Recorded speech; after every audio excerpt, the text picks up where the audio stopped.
2주차, 총 24주차. 네. 혼자일 수 없다면 나아갈 수 없다. 니체에 관련 책 발제를 해보겠습니다. 뭐, 첫째 시간에 니체 소개는 제가 말씀을 드렸고,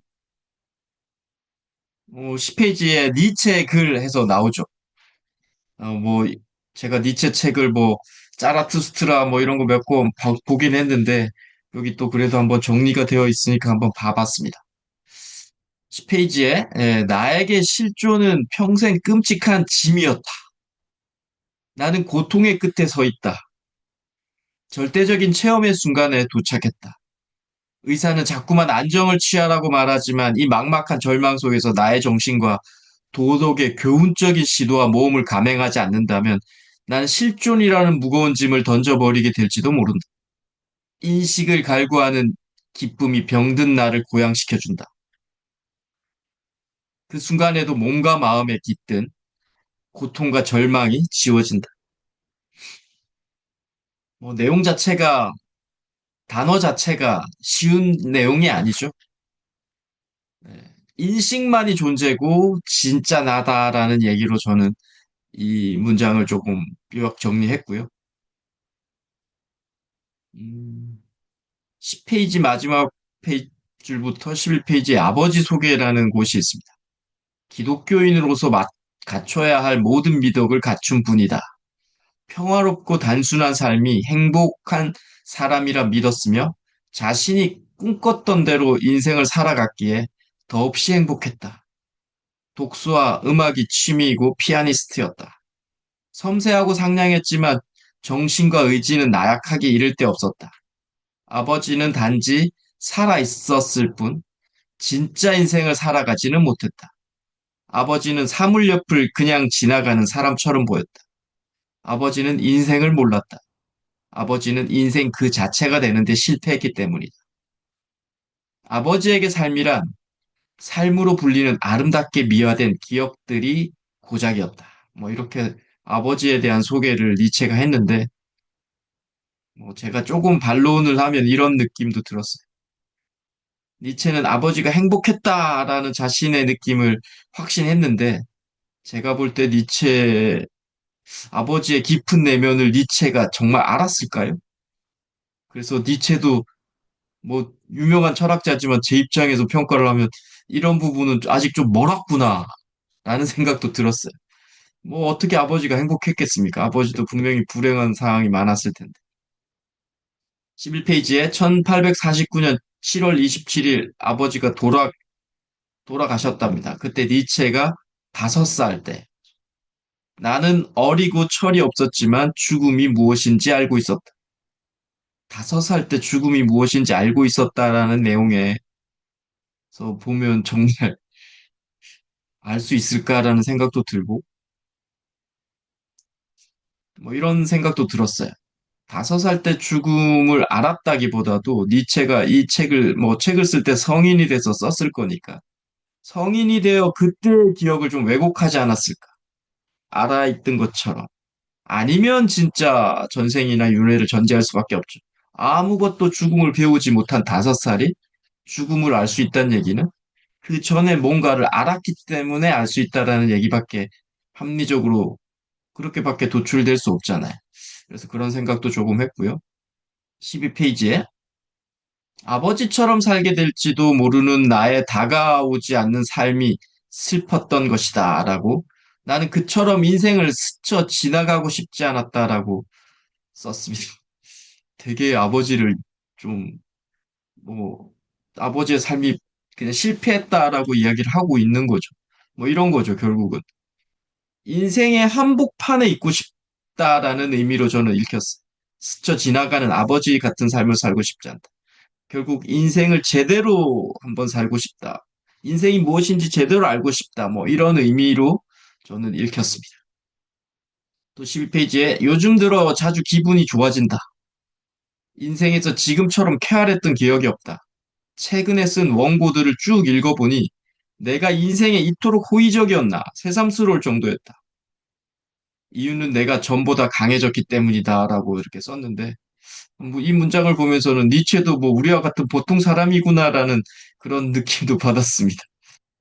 원고 쭉 읽어보니까 내가 좀 많이 이게 삶을 이렇게 염세적인 느낌이 아니라 호의적으로 보고 있네? 이러면서 내가 좀 많이 성장했네? 강해졌네? 뭐 이렇게 자신이 글을 쓴 거 보면 뭐 이분도 뭐 우리와 같다라는 생각 좀 들었고요. 유목민처럼 계절과 함께 떠돌아다니고 있다. 가축 대신 생각들을 끌고 방랑 중이다라고. 네. 어디를 가든 우주의 끝까지 가더라도 우리는 자신의 생각을 가지고 가죠. 네, 뭐 그런 의미로 보였고요.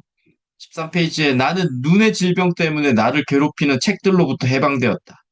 그래서 몇 년 동안 한 권도 읽지 않았다. 읽을 수 없었기에 나는 쓰는 행위로 위안을 삼아야 했다. 이것은 병이 내게 베푼 최고의 은혜였다. 돌이켜보면 병으로 괴로웠던 시절만큼 행복했던 적은 없다. 어떤 의미에서 병은 나를 회복시켰다. 정말, 네. 뭐, 고통이 결국은 자신의 인생에 플러스가 됐다라는 그런 얘기인 거잖아요. 뭐, 저도 좀, 뭐, 이런 읽을 수 없었기에 쓰는 행위로 위안을 삼았다 해서 저도 되게 느리게 읽었기 때문에 글을 좀 쓰게 됐던 어떤 하나의 또 사건이었기 때문에 좀 약간 이런 생각이 떠올랐어요. 14페이지에 오랫동안 나는 결핍과 무력감을 맛보았다. 그러던 어느 날 갑자기 어떤 일을 겪고도 지나간 고통을 떠올려도 더 이상 아프지 않다는 것을 깨달았다. 이 글은 갑작스레 회복된 활력에 대한 환호성이며 내일과 모레와 그 이후의 시간에 대한 새로운 믿음이자 머지않아 시작될 위대한 모험을 알리는 축복이 될 거다. 뭐 이렇게 되어 있는데 되게 이제 힘들었는데 뭔가 좀 몸이 나아졌던 거야. 정신적으로 나아졌나 봐요. 그래서 이거 보면서 아, 니체가 되게 기뻐하는 게 보인다라는 생각을 제가 하게 됐고요. 14페이지에 또 당신의 운명을 사랑하라 블레블레의 추한 것들과의 전쟁을 멈추겠다. 바라보지 않겠다. 이것이 나의 유일한 부정이며 블레블레 나는 모든 운명을 사랑한다. 이것이 나의 가장 은밀한 본성이다라고 니체가 항상 주장했던 아모르 파티가 여기서 수화 철학에서도 제가 언급했던 자기 자신의 운명을 처참한 운명을 받아들여라. 아니 사랑해버려라라는 얘기를 여기서 하고 있죠. 질병은 나를 죽이지 못했고 그때마다 나는 이전보다 더욱 강력해졌다. 나의 고차원적인 정신의 건강은 모두 병 때문이다. 나의 철학은 병에 걸린 덕분이다. 위대한 고통은 정신의 최종적인 해방이다. 해방된 자는 고통받는 자다. 나락으로부터 심각한 질병과 심각한 회의로부터 아이고 왜 이렇게 되냐 돌아온 자는 반드시 새로 태어난다. 네, 아주 유명한 말이 있죠. 니치가 했던 말. 나를 죽이지 못하는 고통은 나를 더욱 강하게 만든다. 이 얘기하고 있는 거죠. 길게. 네. 25페이지에 우선 나 자신에 대해 알아야겠다라고 뭐 이 책의 첫 번째 뭐 꼭지죠. 너 자신이 되어라의 진정한 의미는 언제나 소수만이 깨닫는다. 길을 묻는 자들에게 이렇게 답한다. 이것이 나의 길이다. 그대들의 길은 어디 있는가? 나는 그들에게 길을 가르쳐 주지 않았다. 왜냐하면 길은 존재하지 않기 때문이다. 나 자신에게 던지는 왜라는 질문에 분명한 답을 내놓을 수 있다면 이후로는 모든 게 간단하다. 타인을 흉내내는 헛된 시간 낭비로부터 자유로워진다. 이렇게 되어 있는데요. 결국 뭐 길은 존재하지 않는다라는 의미는 뭐 이렇게 저는 해석이 되더라고요. 각자가 경험한 길은 모두 다르기에 길이 없다고 한 것 같다라고 저는 생각을 했습니다. 뭐 같은 뭐 의사의 길을 걷더라도 각자가 느끼는 건 다 다르잖아요. 그래서 어떤 우리가 생각했던 어떤 보편적인 길은 있지 않다라는 얘기로 저는 읽혔습니다. 26페이지에 맹목은 범죄 중에 범죄다라고 하면서 삶에 대한 범죄다 뭐 이렇게 되어 있네요. 그러니까 일방적으로 니체는 그래서 이런 거죠. 자신이 알아내려고 노력하지 않고 펼쳐진 상황을 그대로 믿고 따르는 것. 그러니까 질문하지 않는 것. 니체는 이런 것을 좀 혐오했던 것 같아요. 그는 경험하고 실패한 것만이 진짜라고 생각했기 때문이죠. 예. 항상 예, 진실에 대한 그 파헤침이 있었던 분이죠. 뭐 이게 니체뿐만 아니라 모든 철학자들은 이런 분들이 철학자들이죠. 네, 27페이지에 잔인할 정도로 나 자신을 무참히 사용해버렸다. 표현도 좀 재밌죠? 네. 32세 무렵까지 나 자신을 파악하기 위해 노력했다. 솟아난 의지가 어디로 향하고 싶어 하는지 나는 매우 큰 위험에 처해 있음을 발견하고 경악했다. 유대로 결속된 사회적 욕구에 그들의 요구에 나는 사로잡혀 있었다. 강요받은 감사의 의무에 사로잡혀 있었다. 이것들을 대처할 환경이 없다는 사실에 절망하고 있었다. 블레블레. 절대적으로 결핍이었다. 나는 그토록 선망하던 문헌학 교수직을 자랑스러워하고 있었다. 교수라는 지위에 구속되어 있는 나를 보았다. 이 문장 보면서 저도 주변에 교수들이, 지인들이 몇 분 있는데, 뭐 이런 생각이 좀 들었어요, 부정적으로. 그 교수들과 이야기를 하다 보면 정말 별것도 없는 자신의 지식과 직위를 스스로 막 우러러보는 느낌을 제가 많이 받거든요. 저는 개인적으로 좀 한심하게 느꼈는데, 니체도 그 당시에 문헌학 교수를 스스로 엄청 자랑스러워 했다는 거예요. 그래서, 야, 비슷하구나, 라는 생각도 좀 했고요. 28페이지, 완전히 소모되었고 끔찍하게 이용당했고, 같은 시기에 나는 본능이 원하는 것을 파악하기 위해 노력했다. 내 손으로 이룩한 애매하면서도 허위로 그득한 결과물을 당연한 것으로, 당연한 보상으로 정당화시키고 싶지 않았다. 나의 삶이 옳았음을 선언하기 위해 나는 디오니소스적이라는 공식, 열광적으로 도취된 삶, 취해버린 삶을 꿈꿔야 한다는 것을 발견했다. 그래서 디오니소스적이라는 거를 좀 찾아보니 그리스 신화의 술에서 가져온 개념이더라고. 그래서 이성, 질서, 도덕으로 억눌린 채 표출되지 못했던 인간의 본능, 충동, 무질서하고 비합리적인 생명력을 의미한다는 거죠. 우리가 술에 취하면 자신의 본성이 좀 나오잖아요. 이성이 좀 무너지잖아요. 그러니까 그래서 니체는 사회적 관습이나 도덕에 얽매이지 않고 자신의 고통과 기쁨 모두를 온전히 끌어안으며 열광적으로 살아가는 삶의 태도를 의미하고, 니체가 말하는 아모르 파티, 즉 운명이 옳았음을 선언하는 태도가 직결되죠. 그러니까 이분은 뭔가 이렇게 갖추어져 있는, 펼쳐져 있는 그런 허례를 다 벗어 던지는 정말 인간의 본능적인 느낌을 더 선호했었던 철학자인 것 같아요. 29페이지에 나는 진리로 불리는 모든 것들에 대해 의문을 품고 있다. 이게 철학자들의 자세죠. 뭐 철학이 아니라 현자들의 자세죠. 내 안에 의문이 삭텄다는 것은 내가 진실을 원하고 있다는 뜻이다.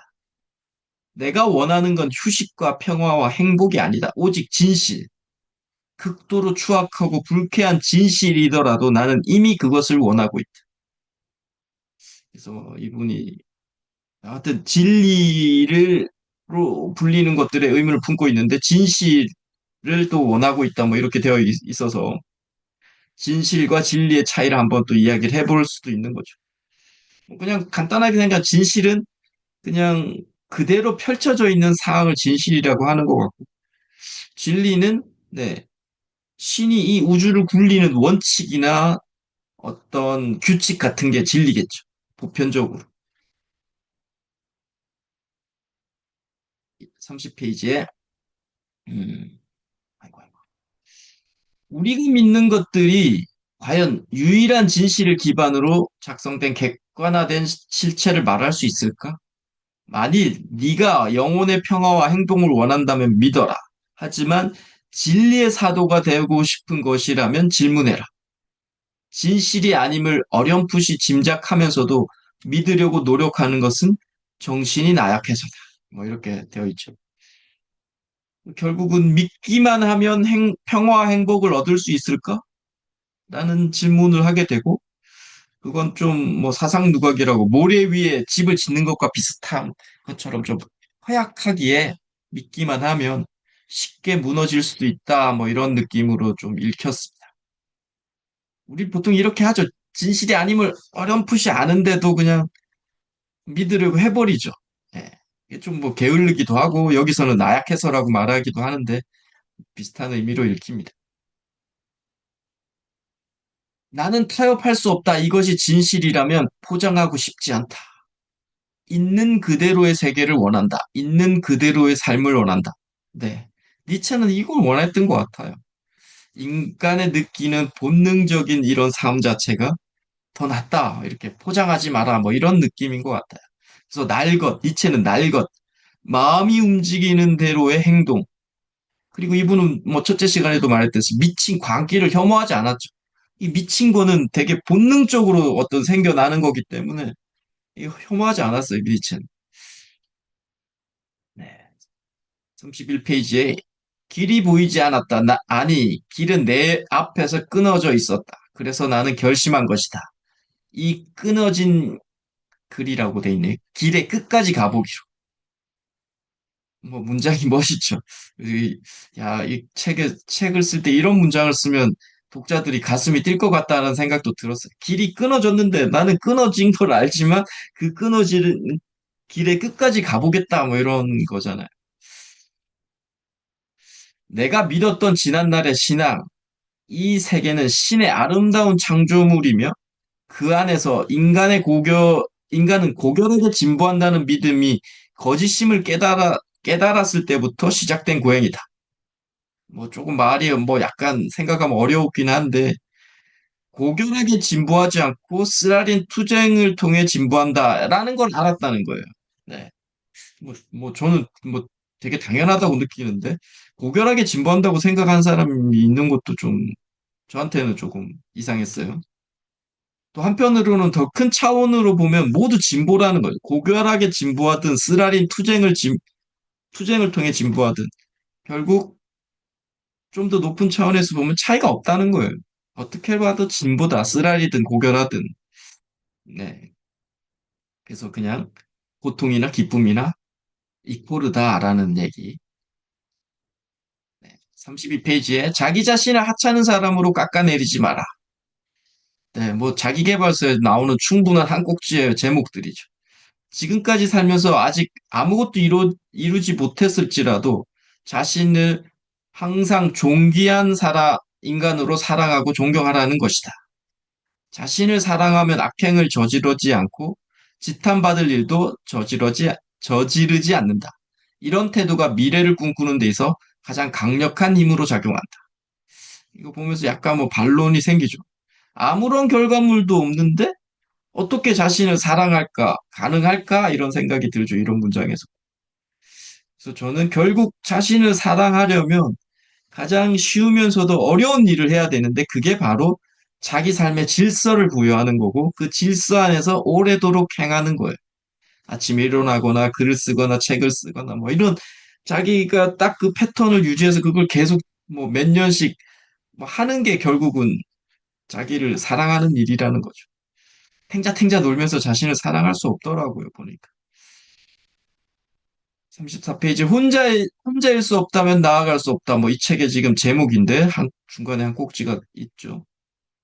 이웃 사랑은 그대들 자신에게 질 나쁜 사랑이다라고 하면서 글을 쓸 때 약간 반어적 장치죠. 독자의 호기심을 자극하는. 네. 너라는 호칭은 나라는 호칭보다 오래되었다. 뭔가 사유케 하는 문장이에요. 너가 훨씬 더 오래된 문장이다라는. 그를 깨어내 그대들에 대해 좋게 생각하도록 해놓고선 그대들도 스스로 자기 자신에 대해 좋게 생각한다. 네. 그래서 뭐 이런 느낌이 있었어요. 칭찬만 하는 분위기에 있었던 사람은 비판에 취약하다라는. 네. 35페이지에 자신에 대한 질 나쁜 사랑은 고독을 감옥으로 만든다. 이웃이 아니라 자기 자신부터 사랑해야 한다라는 얘기. 자신을 진정으로 사랑하기 위해서는 먼저 자신의 힘만으로 무언가에 온 노력을 쏟아야 한다. 자신의 다리로 높은 곳을 향해 걸어야 한다. 그것에는 분명 고통이 따른다. 그러나 그것은 자신을 단련시키는 고통이다. 자기 사랑, 자존감, 행복한 삶을 위해서는 적당한 도끼가 필요하다라는, 네. 나태해진 자신을 좋아하는 사람은 없더라, 우리 인간들은. 이상